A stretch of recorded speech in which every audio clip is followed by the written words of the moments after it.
नमस्कार। चौथे चरण का रन में एक बार फिर आपका स्वागत है। आपके साथ मैं हूं इरम सिद्दीकी। तो देश में लोकसभा चुनाव का महासंग्राम जारी है और अब चौथे चरण में मतदान की बारी भी आ चुकी है।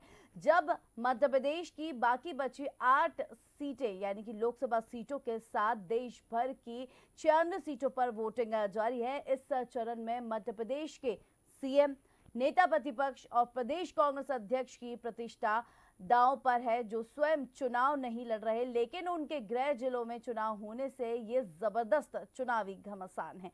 देखिए एक रिपोर्ट। लोकसभा चुनाव का चौथा चरण। मध्य प्रदेश की 8 सीटों पर होगा मतदान। मालवा निमाड़ की 8 सीटों पर वोटिंग। 8 सीटों पर 74 उम्मीदवार मैदान में। 1,63,70,564 मतदाता डालेंगे वोट। देश में चल रहे लोकसभा चुनाव के चौथे चरण के लिए मतदान की घड़ी आ चुकी है।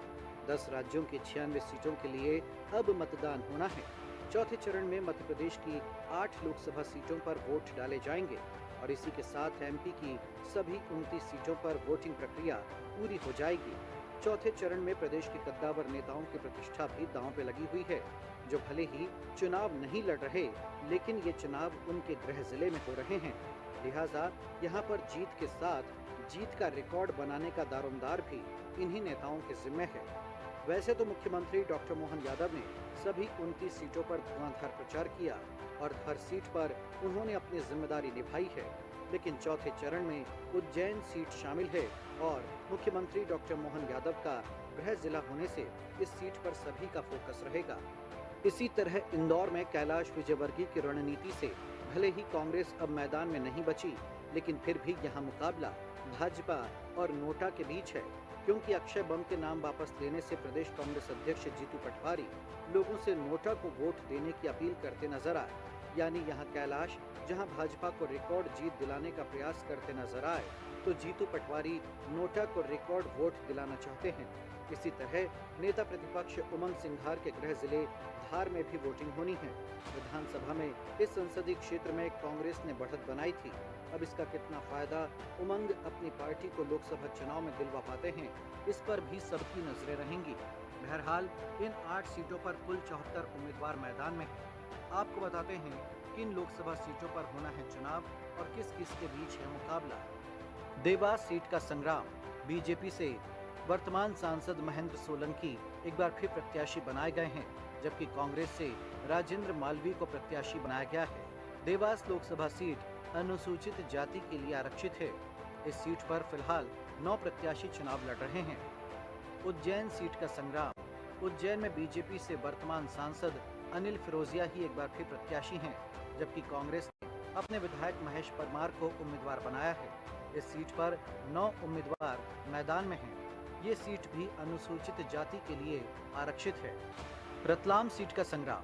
रतलाम लोकसभा में भाजपा ने अनीता नागर सिंह चौहान को प्रत्याशी बनाया है, जबकि कांग्रेस ने अपने वरिष्ठ नेता कांतिलाल भूरिया को टिकट दिया। ये सीट अनुसूचित जनजाति यानी आदिवासी वर्ग के लिए आरक्षित है। रतलाम सीट पर कुल 12 प्रत्याशी मैदान में हैं। धार सीट का संग्राम। धार लोकसभा सीट से भाजपा की 2014 की रही सांसद सावित्री ठाकुर प्रत्याशी हैं, जबकि कांग्रेस ने नए चेहरे के तौर पर राधेश्याम मोवेल को उम्मीदवार बनाया है। अनुसूचित जनजाति के लिए आरक्षित धार सीट पर 7 प्रत्याशी मैदान में हैं। खरगोन सीट का संग्राम। खरगोन लोकसभा से भाजपा के गजेंद्र पटेल एक बार फिर चुनावी मैदान में हैं, जबकि कांग्रेस ने पूर्व सरकारी अधिकारी पोरलाल खरते को उम्मीदवार बनाया है। अनुसूचित जनजाति के लिए ही खरगोन लोकसभा सीट आरक्षित है, जहां से केवल 5 प्रत्याशी मैदान में हैं। इंदौर सीट का संग्राम। इंदौर संसदीय क्षेत्र में भाजपा ने फिर शंकर लालवानी को टिकट दिया, जबकि कांग्रेस से अक्षय बम ने नामांकन भरा और फिर वापस ले लिया। ऐसे में इंदौर में कांग्रेस का कोई प्रत्याशी नहीं है। इंदौर में बसपा के संजय सोलंकी समेत कुल 14 प्रत्याशी हैं। मंदसौर सीट का संग्राम। मंदसौर सीट पर भाजपा ने अपने वर्तमान सांसद सुधीर गुप्ता को ही टिकट दिया, जबकि कांग्रेस ने यहां दिलीप सिंह गुर्जर को प्रत्याशी बनाया है। संसदीय सीट पर कुल 8 प्रत्याशी मैदान में हैं। खंडवा सीट का संग्राम। खंडवा से भाजपा ने उपचुनाव में जीते सांसद ज्ञानेश्वर पाटिल को ही प्रत्याशी बनाया, जबकि कांग्रेस ने ऐन वक्त पर नरेंद्र पटेल को खंडवा से उम्मीदवार बनाया। यहाँ से कुल 15 प्रत्याशी मैदान में हैं। इन 8 सीटों पर फिलहाल भाजपा का ही कब्जा है, लेकिन इस बार 3 सीटों पर कांग्रेस और भाजपा में कड़े मुकाबले के आसार हैं। ये तीनों ही सीटें आदिवासी बेल्ट की धार, खरगोन और रतलाम झाबुआ है, जहाँ पर भाजपा ने रतलाम में नए चेहरे, धार में पुराने चेहरे तो खरगोन में वर्तमान चेहरे को मौका दिया है। भाजपा के पास 8 सीटें बचाने की चुनौती है, तो कांग्रेस के पास अपनी सीटें बढ़ाने का मौका। वहीं नजर इस बात पर भी होगी कि मतदाता इस बार कितना उत्साह दिखाते हैं। पहले 2 चरणों में कम वोटिंग और तीसरे चरण में 2019 के समान ही हुई वोटिंग से राजनीतिक दलों और प्रत्याशियों की धड़कन बढ़ी हुई है। ऐसे में चौथे चरण का मतदान कैसा रहता है और मालवा निमाड़ के मतदाता कितना उत्साह दिखाते हैं, ये देखना दिलचस्प रहेगा। डीएनएन न्यूज के लिए दीपेश जैन की रिपोर्ट।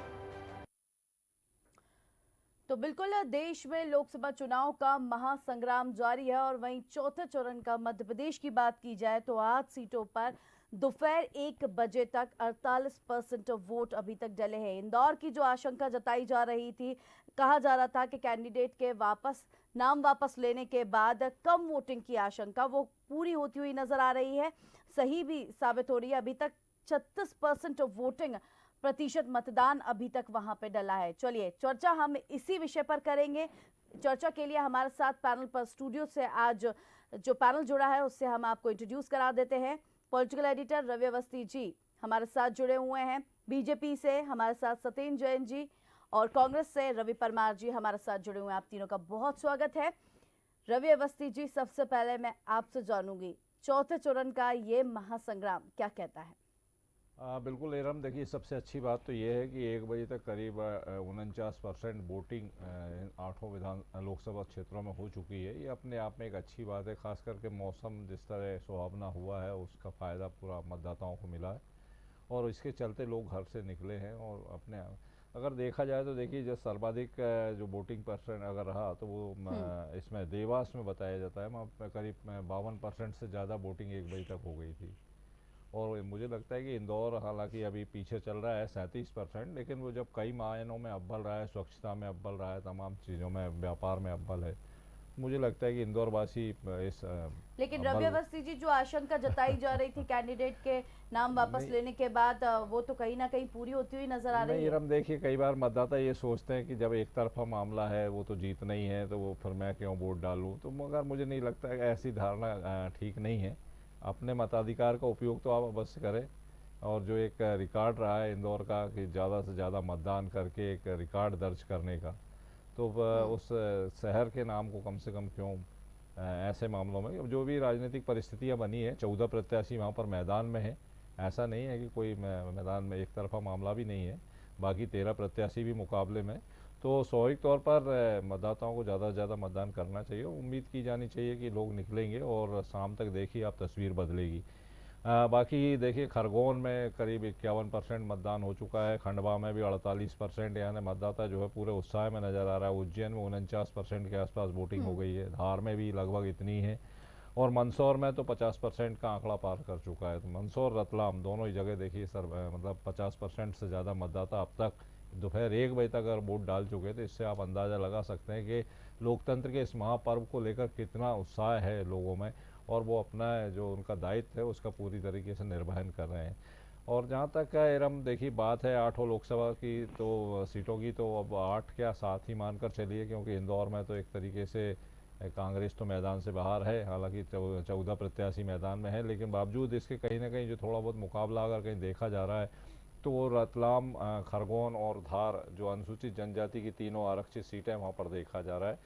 और खरगोन खास करके रतलाम पर सबकी निगाह इसलिए भी है कि वहाँ पर देखिए अभी तक जितने चुनाव हुए केवल 7 लोग ही सांसद चुने गए हैं, यानी एक व्यक्ति को 2-2, 3-3, 4-4 बार मौका मिला है। इसके चलते केवल 7 व्यक्ति ही जो है अब तक उस सीट से सांसद बने हैं और ख़ास करके 4-5 बार तो देखिए भूरिया सरनेम वाले लोग जो हैं वो सांसद बनते रहे, चाहे वो बीजेपी के से रहे हों या कांग्रेस से रहे हों। तो मुझे लगता है कि इस बार ज़रूर मुकाबला अनिता नागर सिंह चौहान यानी महिला प्रत्याशी जमुना देवी के बाद, हालांकि बीच में और भी उतरे हैं, लेकिन जो अनिता नागर चौहान पहली बार लोकसभा का चुनाव लड़ रही हैं और ऐसी स्थिति में स्वाभाविक तौर पर वहाँ पर मुकाबला कहीं ना कहीं कड़ा नज़र आ रहा है। क्योंकि रतलाम की दोनों सीटें यानी रतलाम शहर और रतलाम ग्रामीण, इसके बाद अलीराजपुर से तो उनके पति खुद ही अनीता के मंत्री हैं वहाँ से, और पेटलावत पड़ोस की सीट है वहाँ पर भी, और ख़ास करके सैलाना जो एक न कांग्रेस के पास है न बीजेपी के पास, विधानसभा सीट की बात कर रहा हूँ, वहाँ पर भी कहीं ना कहीं बीजेपी ने अपनी सेंध लगाने की पूरा प्रयास किया है। तो अब देखते हैं कि क्या परसेंटेज कितना रहता है और क्या रुझान बनता है, उसके बाद ही उसका 4 जून को खुलासा हो पाएगा। ठीक है सतीन जी, मैं आपसे जानूंगी, अगर देवास की बात की जाए, सबसे ज्यादा वोटिंग परसेंटेज इस वक्त देवास से आ रहा है, और वही ये देखा जाए कि वोटों का ध्रुवीकरण भी नजर आ रहा है यहाँ से। देखिए, हमने तो लोगों के दिल को जीतने का प्रयास किया है और उसी दिशा में भारतीय जनता पार्टी सकारात्मक राजनीति करती है और ये सिद्ध करके भी दिखाया। मूल मंत्री हमारा है सबका साथ, सबका विकास, सबका विश्वास, सबका प्रयास, और हमने सर्वजन हिताय की, सर्वजन सुखाय के मंत्र को ही माना है, यही नजर आता है। और जो आपने देवास की बात कही, तो देवास भी जो हमारे महेंद्र सिंह जी वहाँ से प्रत्याशी हैं, दूसरी बार के प्रत्याशी हैं, पहली बार भी सांसद रहे, और हमारे साथ में वो हमारे प्रवक्ता भी हैं, प्रदेश प्रवक्ता हैं, बड़ा उच्च कोटि के व्यक्तित्व हैं, रिटायर्ड जज के तौर पर रहे हैं, वो वहाँ से त्यागपत्र दिया था। तो न्याय और एक काफ़ी अच्छा विषय, वो जो वहाँ की जनता की सेवा भी अच्छे तरीके से करते हैं, प्रबुद्ध हैं और हर चीज़ को हृदय स्पर्शी लेकर के करा है। निसंदेह देवास की भगवान रूपी जनता और मध्य प्रदेश की जनता, और आज जो 96 सीटों पर पूरे देश भर में 10 राज्यों में, एक यूनियन टेरिटरी और 9 राज्य, सब में जितने जहाँ पे वोटिंग हो रही है, उन सब पर भगवान को रूपी जनता आशीर्वाद दे रही है। जीत का चौका हम लगाने जा रहे हैं। पहले 2 में 2-0 से आगे थे, तीसरे में कांग्रेस और इंडिया अलायंस का फ्यूज उड़ गया था, चौथे में देखिएगा जीत का, विजय का चौका लगने वाला है, क्योंकि मुझे ऐसा लग रहा है भगवान रूपी जनता ने इस चौथे वाले चरण में ही हमें बहुमत दे देगी।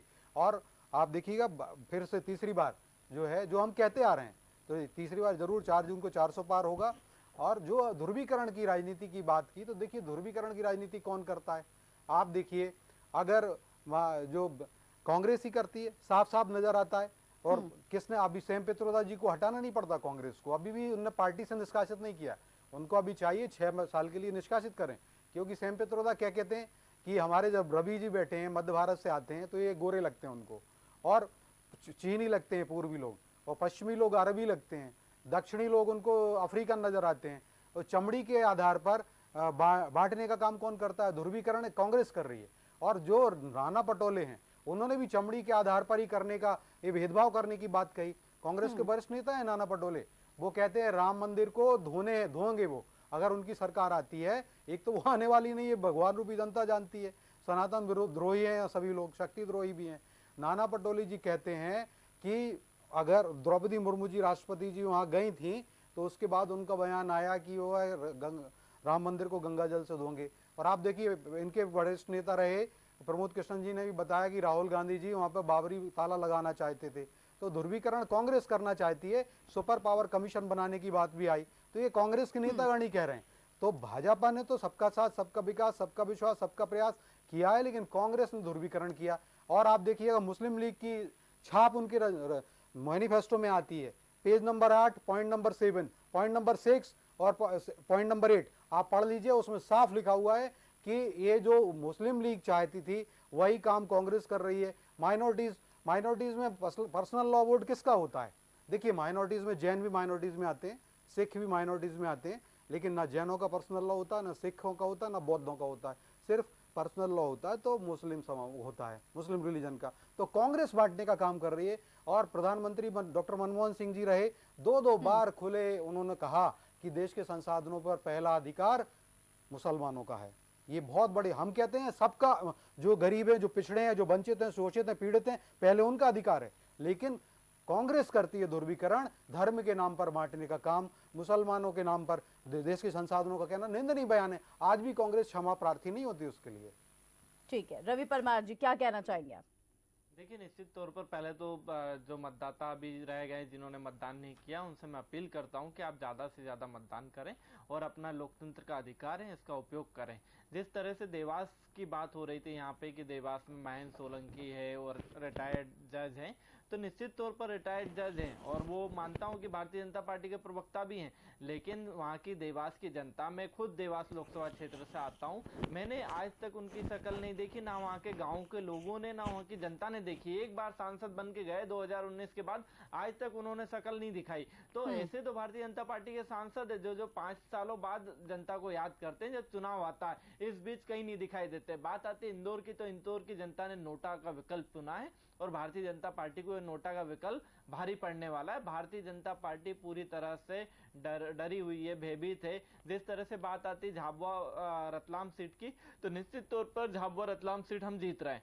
भारतीय जनता पार्टी ने जिस तरह से वहां पे लोगों को मुद्दों से भटकाने का कार्य किया, लेकिन वहां की जनता मुद्दों से भटकने वाली नहीं है। वहीं बात की जाए खरगोन सीट की, खरगोन सीट भी हम निश्चित तौर पर जीत रहे हैं। जिस तरह से वहां भारतीय जनता पार्टी की नीति है और जिस तरह से प्रधानमंत्री नरेंद्र मोदी ने वहां पे कहा, मतलब एक तो देश के प्रधानमंत्री अपने पद की गरिमा नहीं रखते हैं। जिहादी वोट क्या होते हैं, जिहादी वोटर्स क्या होते हैं, इन शब्दों का इस्तेमाल नहीं करना चाहिए प्रधानमंत्री जी को। वहीं बात की जाए देश की, तो देश में किस तरह से हालात थे, लगातार महंगाई बढ़ती जा रही, लगातार बेरोजगारी बढ़ती जा रही है और जिन मुद्दों पे भारतीय जनता पार्टी ने सरकार बनाई थी, भारतीय जनता पार्टी कहती थी महिला अपराध कम करेंगे, लेकिन एनसीआरबी की रिपोर्ट देखिए, 33% महिला अपराध बढ़े 2014 से 2023 के बीच में। वहीं बात की जाए भारतीय जनता पार्टी में महिला अपराध की, तो महिला अपराधियों का पूरा एक पुलिंदा भारतीय जनता पार्टी में है।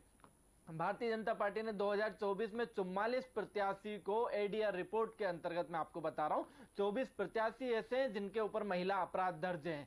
तो इन महिला अपराधियों को टिकट दिया भारतीय जनता पार्टी ने। देश के खिलाड़ी थे वो लगातार सड़कों पर प्रदर्शन करते रहे, लेकिन उनकी आवाज को दबा दिया गया, कोई कार्रवाई नहीं की गई उस समय। अब न्यायपालिका ने कहा कि ब्रजभूषण सिंह दोषी है और उनके ऊपर धाराएं लगाई। तो जिस तरह से भारतीय जनता पार्टी अपने नेताओं को बचाने का कार्य करती है, भले वो अपराधी हो या भ्रष्टाचारी हो, कोई भी हो। आप देख लीजिए अजीत पवार जी के महाराष्ट्र में क्या था, अजीत पवार जी पे ईओडब्ल्यू ने करोड़ों रुपए के घोटाले का केस किया और जब वो भारतीय जनता पार्टी में शामिल हो गए तो करोड़ों रुपए का जो घोटाले का केस किया था वो खत्म हो गया। तो रवि परमार जी, सत्येंद्र जी कुछ बोलना चाह रहे हैं, सत्येंद्र जी कुछ बोलना चाह रहे हैं, सुन लेते हैं जी। सत्येंद्र जी, देखिए मैं तो ये कहूंगा कि ये अब हम बात भी ना करें, ये रम जी बातें आती है। मेरे रवि जी बुद्धिमान प्रवक्ता हैं, अच्छा काम कर रहे हैं कांग्रेस के लिए। अभी कांग्रेस के नेता सलमान खुर्शीद जी बैठे हैं और इनके जो साथी हैं, जो राम भक्तों के ऊपर जिन्होंने गोलियां चलवाई, सपा वाले, अब सपा में उनकी भतीजी हैं, वो कह रही हैं कि वोट जिहाद करिए जीत। अब हम अगर कहें कि भाई ये गलत बात है, वोट जिहाद वाला शब्द नहीं आना चाहिए। जिहाद किस लिए होता है? जिहाद काफिरों को मुस्लिम बनाओ, एक धर्म से जोड़ो, तब जिहाद कहलाता है। अब यहाँ पर जिहाद शब्द का प्रयोग किया है तो किसने किया? कांग्रेस ने किया। सलमान खुर्शीद भाजपा के नेता हैं। अब अगर हम ये बात ना कहें कि भाई ये तो गलत बात है, धर्म के आधार पर उकसा रहे हैं और ये क्या गलत है, भारत के संविधान में क्या अलाउ करता है, क्या नहीं करता। आप कांग्रेस पूरी किकर तब भी मुड़े। महिला अपराध की बात कही तो देखिए, अगर हमने मृत्युदंड का कानून नहीं बनाया होता, चाहे मध्य प्रदेश पहला राज्य बना, उसके 45 साल तक, उसके पहले जब बना था उसके पहले 45 साल तक कांग्रेस का शासन रहा मध्य प्रदेश में, लेकिन मध्य प्रदेश की सरकार में कांग्रेस सोती रही, कभी नहीं बना पाई।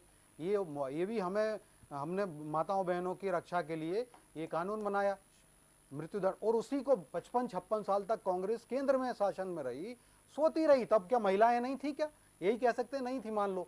आप देखिए सोती रही है, मोदी जी को नहीं करना पड़ता। 12 वर्ष जो कानून बनाया मृत्युदंड का, ये हमने बनाया। हम तो वज्रदंड प्रहार करते हैं, लेकिन आप देखिए आपके प्रदेश अध्यक्ष हैं, भाजपा के नहीं है, वो कहते हैं महिलाओं में चाशनी और रस ढूंढते हैं। आपके राष्ट्रीय प्रवक्ता कहती हैं कि महिलाओं का मंडी में क्या भाव है, आप सोचिए। और जो राधिका खेड़ा जी का, जिनका महाभारत के पूरा का पूरा कौरव वाला दल जो है कांग्रेस के अंदर विद्यमान है, सिद्ध करती हैं वो कि दुर्योधन भी रहे, दुशासन रहे, दुशील भी रहे, वो कहती रही दुशील भी, और किस प्रकार से उनको सारी चीज आई है। तो ये चरित्र हनन का काम कांग्रेस करती रही। और आप देखिए वो अंकिता दत्ता बहन भी हमारी है, तो वो उसकी क्या स्थिति की आपको स्मरण होगा कि बी श्रीनिवास जो कांग्रेस के युवा कांग्रेस के नेता हैं और अंकिता दत्ता उनके ऊपर, तो ये कांग्रेस के अंदर ही दुशील करने वाले दुर्योधन दुशासन सब वही हैं। और आप देखिएगा जो बात कह रहे हैं जीतू पटवारी जी, ये क्या अच्छी बात है। हमने तो 1.25 करोड़ से ज्यादा बहनों को 1250 रुपए उनके बैंक अकाउंट में दे रहे हैं। DBT, direct benefit transfer, direct बिचौलिया ट्रांसफर तो राजीव गांधी जी के कारण कांग्रेस के लोग करते रहे। 1 रुपए जाता था, 85 पैसे कांग्रेस ही खा जाते थे। हमने उसको पोलके में नहीं भेजा जो जीतू चलिए, पटवारी जी कहते थे। बस 10 सेकंड की बात है, 10 सेकंड में समय पूरा है जी। तो जीतू पटवारी जी कहते थे कि पोलके में रख लेती हैं माताएं बहनें 200-500 रुपए, वो पुरुष दारू पी के सो जाता है। पुरुषों का भी अपमान करना, माताओं बहनों का। हमने तो 1.25 करोड़ लाडली बहनों को हम डायरेक्ट डीबीटी से उनको 1250-3000 रुपए तक देंगे। और आज 35 लाख करोड़ के लगभग की राशि केंद्र के द्वारा जो भेजी गई है डीबीटी से, डायरेक्ट बेनिफिट ट्रांसफर से भेजी है। ये कांग्रेस है जो महिला विरोधी भी है। और अनेक बयान आज कांग्रेस, आम आदमी पार्टी के केजरीवाल जी की स्वाति मालीवाल जी हैं, उनकी पार्टी से आती है, राज्यसभा सांसद है, महिला आयोग की अध्यक्ष है। वो कह रही हैं कि दिल्ली में केजरीवाल जी मार पिटाई कर रहे हैं उनके लोग सीएम हाउस में। आज पुलिस गई उनके पास उनकी रक्षा करने के लिए। सोचिए क्या कांग्रेस उनके साथ रहेगी क्या? जो व्यक्ति सीएम हाउस में स्वाति केजरीवाल, स्वाति मालीवाल जी की पिटाई कर रहे हैं, उनके साथ रहेगी क्या कांग्रेस? महिला अपराध की तो आपने कहा कि महिलाओं के विरोध में बयान दिए, लेकिन जिन्होंने महिला अपराध किए हैं, जिन्होंने महिलाओं के साथ गलत किया है, वो भारतीय जनता पार्टी में रहने लायक है क्या? इनकी पार्टी का समर्थक प्रत्याशी कर्नाटक में आपने देखा 3000 वीडियो फोटो, अश्लील वीडियो फोटो के साथ में पेन ड्राइव मिली सैकड़ों की संख्या में। वो प्रत्याशी जिसके लिए प्रधानमंत्री मन से हजारों जनता के सामने मतदान मांग रहे थे, उस प्रत्याशी के लिए, उस प्रत्याशी ने देश छोड़ दिया। उस प्रत्याशी के लिए प्रधानमंत्री ने वोट मांगे जो कि हजारों महिलाओं का दोषी है। उसको फांसी की सजा कब देंगे प्रधानमंत्री जी? वहीं ब्रजभूषण को सजा कब देंगे प्रधानमंत्री? वहीं बात की जाए जिस तरह से मणिपुर में जो हुआ उसके लिए कब सजा देंगे प्रधानमंत्री? मणिपुर पे कब बोलेंगे? कर्नाटक में प्रज्वल रेवाना पे कब बोलेंगे? ब्रजभूषण पे कब बोलेंगे? और जिस तरह से संदेश खाली की बात करते आई थी भारतीय जनता पार्टी लंबे समय से, तो आज संदेश खाली सबके सामने आ गया कि भारतीय जनता पार्टी के नेताओं ने उसकी कहानी रची और भारतीय जनता पार्टी उसकी पूरी रचिता थी। महिलाओं को प्रदर्शन करने के लिए 2-2 हजार रुपए दिए गए। जिस महिला ने एफआईआर दर्ज करी उस महिला को यह तक नहीं पता कि जिस पत्र पर उससे हस्ताक्षर कराए गए थे उस पर क्या लिखा था। महिला ने अपना बयान दिया है कि उस पत्र में इंग्लिश में लिखा था जो कि मैं पढ़ नहीं पाई, मुझसे हस्ताक्षर करने के लिए कहा, मैंने हस्ताक्षर कर दिए। तो जिस तरह से संदेश खाली में खुलासा हुआ कि भारतीय जनता पार्टी चुनाव के समय एक जहां पर जिन राज्यों में इनकी सरकार नहीं है उन सरकारों को दबाने के लिए ये एक प्रोपेगेंडा फैलाती है। एक प्लानिंग के तहत एक मुद्दा बनाया जाता है और उस मुद्दे के तहत सरकार को दोषी बना दिया जाता है। उसमें सीबीआई जांच करने के आदेश दे देते हैं। अब सीबीआई कहां है? अब भारतीय जनता पार्टी के नेता सामने हैं, सीधे सीधे वीडियो वायरल हो रहे हैं 2-2 हजार रुपए बांटने के और इनके कि ये करना है, ये करना है, इससे एफआईआर करवाना है। सारी चीजें जनता के सामने और पूरी देश की जनता देख रही है। हमने देखा कि किस तरह से कर्नाटक में इनका प्रज्वल रेवन्ना देश छोड़ के भाग गया। 3000 वीडियो और फोटोग्राफ्स मिले अश्लील। क्या ये बलात्कारी नहीं है? क्या आप बात कर रहे हैं मणिपुर की? मैं सतेन जी आपसे जवाब लूंगी, लेकिन आप दोनों की बात का जवाब मैं रवि अवस्थी जी से लेना चाहूंगी। एक कमेंट रवि अवस्थी जी, एक कमेंट, दोनों को सुना आपने। बिल्कुल हम देखिए, हालांकि ये चुनाव तो वाकई बहुत अनोखा है। खैर मंच से तो आरोप प्रत्यारोप जारी है। इसके अलावा सोशल मीडिया पे देखिए आप किस तरह के भ्रामक वीडियोस वायरल हो रहे हैं। खासकर के जो एआई का दुरुपयोग चुनाव में हो रहा है वो अपने आप में बेहद चिंताजनक है। अब लेकिन डिबेट के दौरान भी कई बार ऐसी चीज़ें हो जाती है तो बड़े भ्रामक होते हैं। मगर मतदाता देखिए बेहद जागरूक है इरम, और बहुत सारी बातें हैं तो तमाम लोगों को वो मतदाता बेहतर तरीके से समझता है और उसके हिसाब से डिसीजन लेता है। बाकी अब जैसे संदेश खाली का अभी रवि जी कह रहे हैं, अरे भाई महिला, एक बात बताइए, किसी महिला के आवेदन कोरे कागज़ को लेकर पुलिस एफआईआर नहीं कर लेती है। पुलिस तो वहाँ पर ममता बनर्जी की है ना, पश्चिम बंगाल की पुलिस ने एफआईआर करी है, बीजेपी ने थोड़ी एफआईआर करी है। तो इस तरह के आरोप पर मुझे लगता है कहीं ना कहीं वो तो महिला जब जाकर खुद थाने में शिकायत करती तब उस पर होता है ना एफआईआर, कि ऐसे ही एफआईआर हो जाती है। और इस तरह की भ्रामक जानकारी नहीं होना चाहिए। देखिए बिल्कुल सही कह रहे हैं वरिष्ठ पत्रकार हैं रवि जी, पॉलिटिकल एडिटर, पूरे विश्व की पॉलिटिक्स उनको पता है, भारत की तो है ही है। तो ये बिल्कुल सही बात है, कांग्रेस को इस बाज आना चाहिए।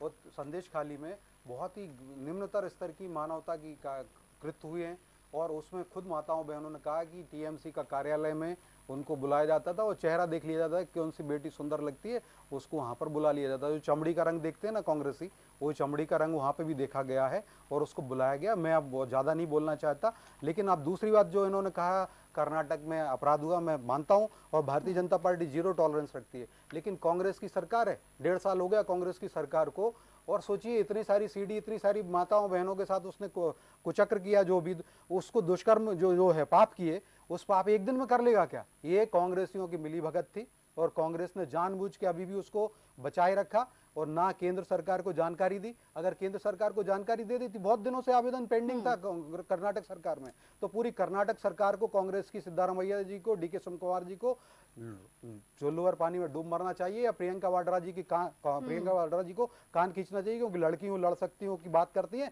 शायद धिक्कार है प्रियंका वाड्रा जी को। और अगर सरकार जानकारी देती तो वो जर्मनी नहीं जा पाता। कैसे जा पाता? अगर केंद्र सरकार को देती। लॉ एंड ऑर्डर राज्य सरकार का विषय है, तो हम कहते, और वहीं वही सरकार है, वहां पर आतंकवाद फिर से पनपने लगा।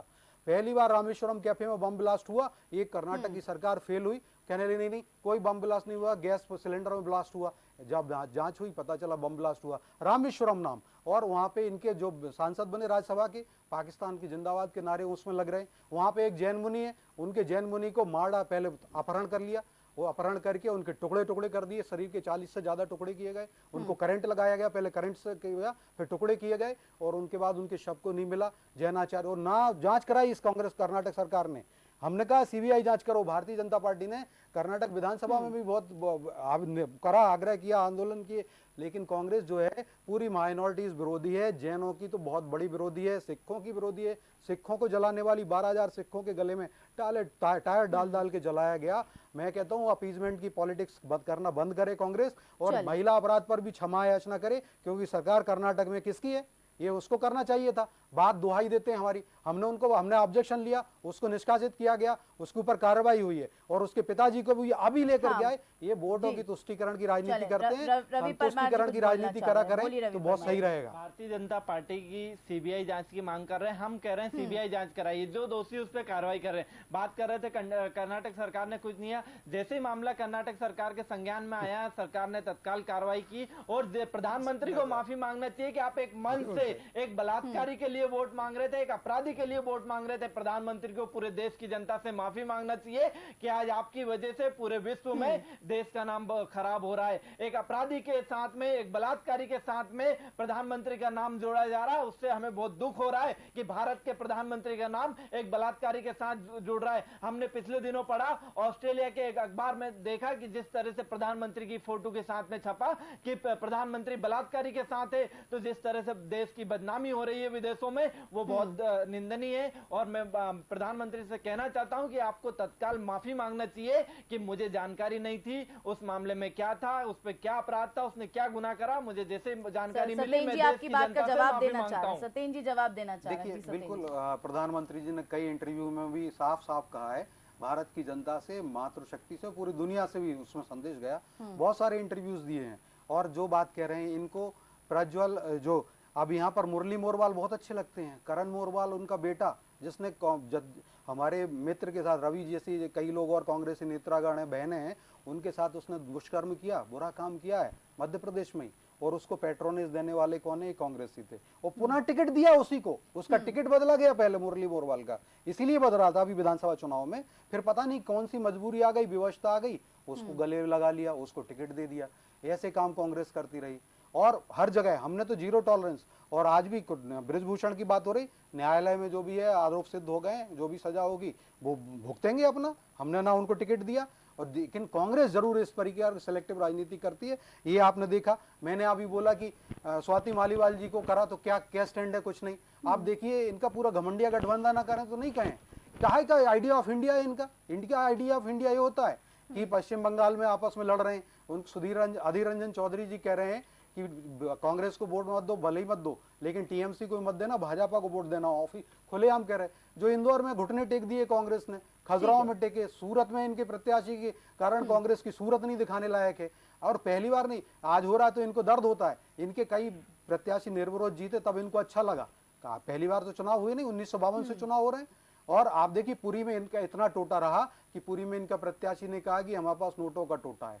तो ये कांग्रेस की कंगाल होना ही था, क्योंकि कांग्रेस ने क्या कहा ना, देखिए मीठ राम नाम कड़वा लागे मीठा लागे दाम, दुविधा में दोनों गए मायाविली न राम। एक तो ये कारण रहा, और दूसरा कारण क्या रहा कि शक्ति से लड़ने का। हम माताओं बहनों में माँ दुर्गा लक्ष्मी सरस्वती का रूप देखते हैं। अब राहुल गांधी कहते हैं भाजपा से लड़ाई नहीं है, मोदी जी से लड़ाई नहीं, उनकी लड़ाई हिंदू धर्म की शक्ति से है।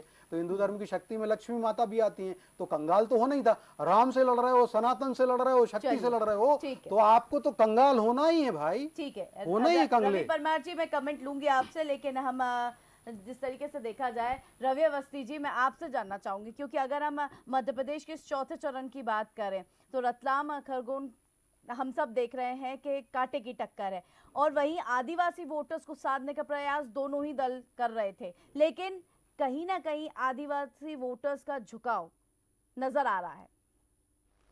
रवि अवस्थी जी सवाल आपसे। नहीं, आदिवासी वोटर्स का झुकाव किधर नजर आ रहा है? मतलब आप देखिए आंकड़े जो बता रहे हैं और जो तस्वीर इस वक्त सामने आ रही है, कांग्रेस की तरफ झुकाव नजर आ रहा है आदिवासी वोटर्स का, क्योंकि अगर ये ऐसा कांग्रेस का कहना है, अगर ऐसी तस्वीर रहती है तो कहीं ऐसा ना हो कि पुरानी तस्वीर दोबारा हमारे सामने हो।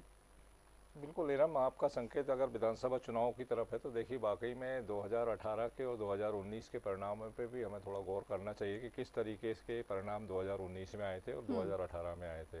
जहाँ तक रतलाम की बात है तो देखिए मैं रतलाम में चूँकि 8 विधानसभा क्षेत्र है, और उन 8 विधानसभा क्षेत्रों में अगर आप देखें तो पिछले क्योंकि देखिए कांग्रेस के पास तो इस बार खोने को कुछ है नहीं इन 8 जगह पर, उसको तो एकमात्र लोकसभा सीट उसकी छिंदवाड़ा रही। अब रहा सवाल ये कि अगर रतलाम में चूँकि देखिए मैंने बताया आपको कि रतलाम शहर, रतलाम ग्रामीण, अलीराजपुर, पेटलावद और 5वीं सैलाना, यहाँ कहीं ना कहीं बीजेपी जो है प्रभावी रही है, और बाकी जगह जैसे झाबुआ है, जोबट है और एक सीट और, तो ऐसे 4-5 जगह जो है निश्चित तौर पर कांग्रेस का प्रभाव, कांतिलाल खास करके कांग्रेस तो छोड़िए आप, कांतिलाल भूरिया जो कैंडिडेट हैं उनका प्रभाव रहा है, और लंबे समय तक वो वहाँ पर सांसद भी रहे, विधायक भी चुने गए, और अब उनके बेटे विधायक हैं। तो स्वाभाविक तौर पर झाबुआ क्षेत्र में आपने रवि अवस्थी जी कांतिलाल भूरिया का जिक्र कर दिया है, तो मैं एक बार रवि परमार जी से जानूंगी, सत्येंद्र जी से जानूंगी, माफी चाहते हैं। जिस तरीके से बयानबाजी की थी, बयान दिया था कांतिलाल भूरिया ने, तो क्या लगता है आपको कि कितना असर ये नतीजों में नजर आने वाला है? देखिए कांतिलाल भूरिया जी का बड़ा निंदनीय बयान रहा है, महिला विरोधी है, और मैं कहूँगा राहुल गांधी जी का एजेंडा पूरा कर रहे हैं। जो राहुल गांधी जी कहते हैं शक्ति से लड़ने का, तो शक्ति से वही मैंने कहा माँ दुर्गा, सरस्वती, लक्ष्मी, नौ दुर्गा की हम पूजा करते हैं, कन्याओं की, 9 दुर्गा में कन्या पूजन भी करते हैं। दिग्विजय सिंह जी भी उसको कहते हैं पाखंड है, और जीतू पटवारी जी भी उनमें महिलाओं में रस और चाशनी ढूंढते हैं, और सभी लोग, और वही काम जो है कांतिलाल भूरिया भी कर रहे हैं। भगवान रूपी जनता बिल्कुल दिखा देगी उनको सही। हमने कहा कि अगर आप एक तो 1 लाख रुपए देने की बात है, चलो 1 लाख रुपए अगर दें, तो आज निर्वाचन आयोग ने बताया है कि पूरे देश में 48 लाख, लगभग 48 करोड़ माताएं बहनें हैं। अगर एक माता बहन को 1 लाख रुपए देते हैं तो 48 लाख करोड़ रुपए हर साल चाहिए। आप सोचिए, आपका बजट ही जो 2014 में 10 साल से पहले हमारी सरकार है, हमने मेहनत की, सरकार अर्थशास्त्र को बढ़ाया भारत के, तो पहले तो 10-12 लाख करोड़ का बजट हुआ करता था। आज हमने उतना बजट तो आधारभूत संरचना में किया। आप सोचो 50 लाख करोड़ का जो बजट हमने अभी किया 4 साल में, जो 10 साल में इतनी मेहनत करके चौगुना बढ़ा दिया। अगर कांग्रेस अगर माताओं बहनों को ये 50 लाख करोड़ दे देगी तो किसानों को क्या देगी? आधारभूत पुल पुलिया रोड कैसे बनेंगे, सेना को कैसे सशक्त करेंगे, स्वास्थ्य में हम कैसे उन्नति करेंगे? ये तो पूरा देश वेंटिलेटर पे आ जाएगा। आज कांग्रेस जरूर वेंटिलेटर पे आ चुकी है, कांग्रेस जरूर निकम्मी हो गई, बेरोजगार हो गई है।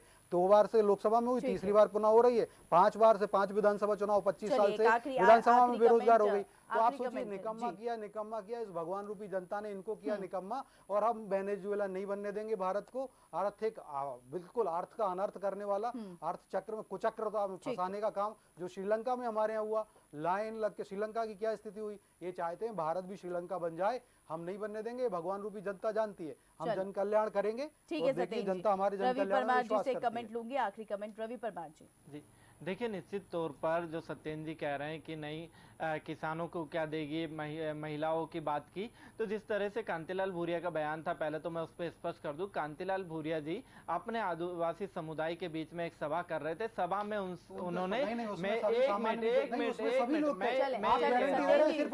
सुन ले एक बार।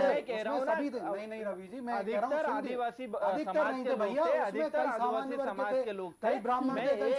उसमें ये है कि उन्होंने कोई सवाल पूछा, उसका उन्होंने जवाब दिया कि जिसकी दो पत्नी होगी उसको 2 लाख रुपए मिलेंगे। आज कुछ चंद लोगों को करोड़पति बनाया, लेकिन हमने कहा कि हम करोड़ों लोगों को, करोड़ों परिवार को लखपति बनाएंगे।